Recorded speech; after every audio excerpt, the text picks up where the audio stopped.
Hello! Welcome back to my channel and welcome to this video. Today I'm going to show you how I make a flour from ground beef, and then one of my favourite recipes to use this beef flour for, which is a pemmican bar. The version I'm going to make today, I also add a honey into this to make a sweet pemmican bar. You can also leave out the honey from this recipe and make this into a carnivore savoury pemmican bar as well. So let's get started. So the beef flour, it's fairly simple. You just need ground beef. I'm going to be using 2 of the 500 grams. A utensil to cook these in, so I'm going to add a little tiny bit of beef tallow and then brown off and cook off this mince in this pan. And then you need a method to dehydrate this cooked mince. I'm going to be using my air fryer, which has a dehydrator setting, and spread them out on this tray in there. I have heard that you can use the oven on a very low temperature to dehydrate, but it takes a very long time, so I haven't tried out that approach yet, but I'm sure there's information online if you don't have a dehydrator on how you can use an oven for this. Let's get started by cooking up the mince.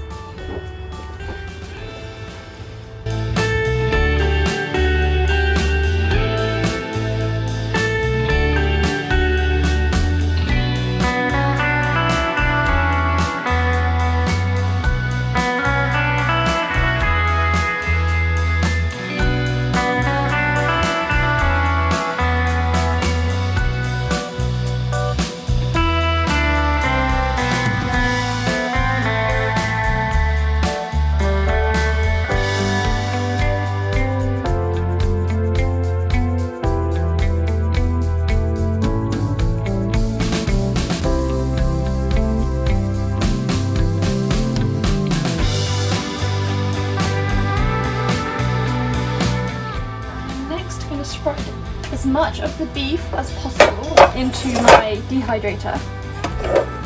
I'm expecting to have to do a couple batches here.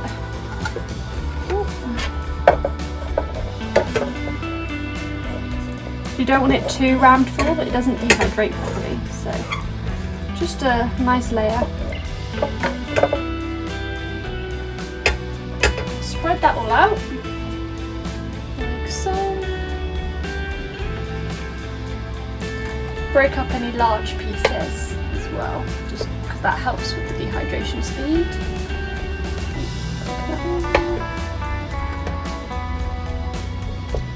It's now on at 90 for 6 hours, and I will check on it in a couple of hours and show you how it's doing.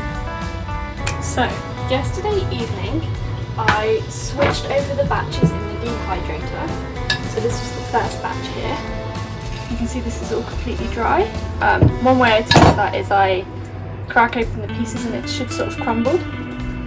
And then overnight I dehydrated the second batch, which is in here. So this morning I am going to blend this up into a flour. So let's put that in here. So I do want to leave some of it unblended because a few different recipes. I've got one separate recipe which requires a cup of beef flour, which is not the recipe I'm filming today. And then the recipe I'm filming today needs like half beef flour, half chunks. So let's do a cup first for that other recipe I mentioned. As it will get less, probably open up half. This is rough. And then I'll take about half of this. Also go in the blender.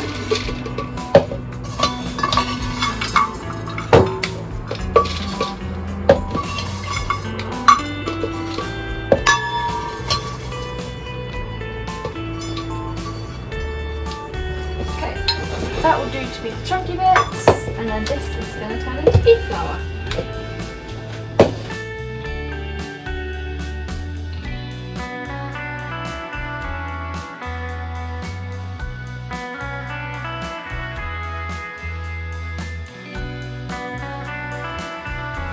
This is the beautiful beef flour that I've put aside for that other recipe I mentioned, just in an old yogurt jar that I've cleaned.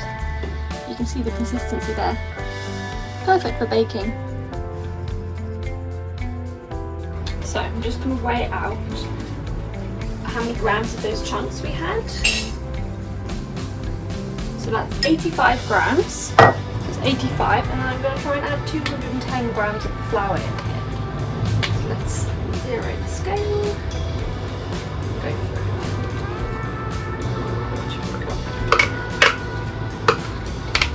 So I'll share my perfect recipe for this that I've developed. This today isn't going to be exactly perfect, but that's okay. So usually for every 15 grams of the chunks, I do 35 grams of the flour. Obviously you scale that up. And then I do 35 grams of just the amount of flour and tallow. And then I add a bit of honey, maybe like 5 grams to that ratio. And then you multiply that up. So today I'm going to add 125 grams of tallow because that's the same as the flour. And then a bit of honey. Our ratio is we have a bit more beef chunks than usual. It just means it's going to be a bit crunchier than usual, which is great. So let's add that extra 100 grams of tallow that we need.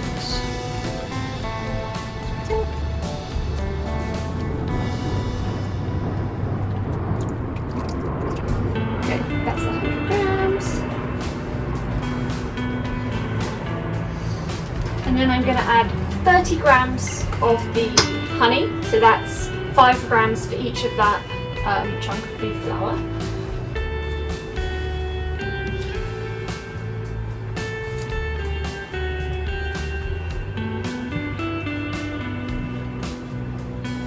Perfect. And then a couple of cracks of salt.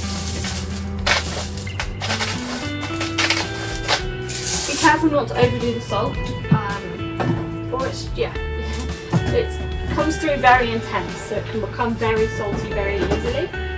We're now just going to combine this very well.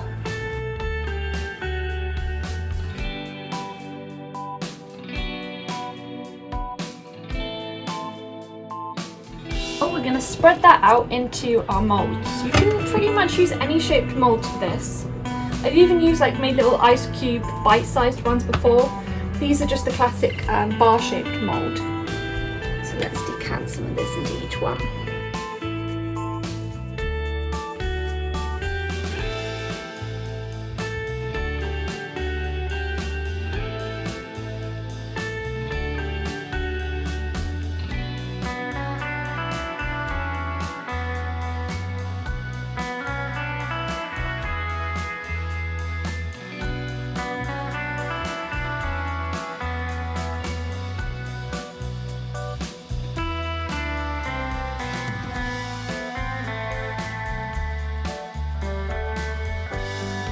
So the very last step here is to take these beautiful bars, pop them in the fridge. And then I'll come back and show you what they're like when they're all set and ready to enjoy. So the bars have been in the fridge for hours and they've set perfectly. You can tell because they're completely solid now. Let me get a fresh one out for you. You can see I've even stuck in and taste tested and they are delicious. I can't wait to get stuck into more.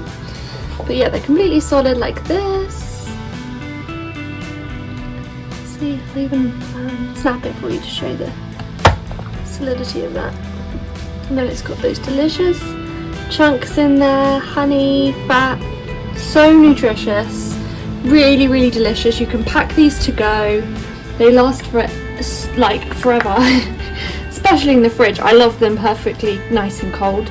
If you keep them really hot for a while, they might go a bit squashy. So I would recommend keeping them somewhere fairly cool, but yeah, super delicious. I hope you try this out and you also enjoy them.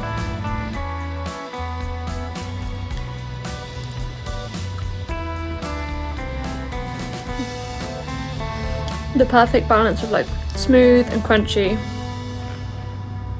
and sweet and salty, and enough fat and protein that this is so filling.